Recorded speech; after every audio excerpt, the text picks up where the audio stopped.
जोर dips warm up करून केली वर्कआउटला सुरुवात. फ्रंट शोल्डर प्रेस बार 4 सेट 10 ते 12 रिपिटेशनचे घेतले. स्लोली अप डाऊन करायचं जेणेकरून प्रेशर जो येतो डेल्ट वरती, साइड वरती, फ्रंट वरती बनवून राहिला पाहिजे. तुम्ही जर फक्त जागेवरती अप डाऊन करत राहिला तर प्रेशर फक्त फ्रंट वरती येणार आहे.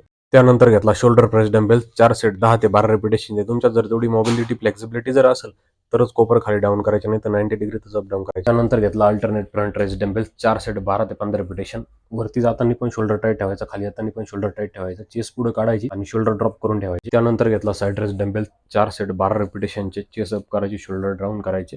आपल्या साइड वरती प्रेशर बनवून राहायला पाहिजे. स्लोली डाऊन अप करायचं. त्यानंतर घेतला bent over dealt fly 4 set 15 रिपिटेशनचे. खाली येताना स्लोली येऊन द्यायचे. त्यानंतर घेतला फेस पुल 3 सेट 20 रिपिटेशनचे. 20 ते 25 पर्यंत जाऊ शकता, तुम्ही स्लोली खेचायचंय. त्यानंतर घेतला बार्बेल श्रग 6 सेट 8 रिपिटेशनचे. हे वेट लावायचं. ज्याला जिमला येऊन 15 दिवस महिना झाला असेल त्याने हा वर्कआउट ट्राय करू नका, नाही तर जिमला परत 2 दिवस सुट्टी होईल. ज्याला जिमला येऊन साधारणतः 1.5-2 महिना झाला असेल तर हा वर्कआउट ट्राय करू शकतो. धन्यवाद.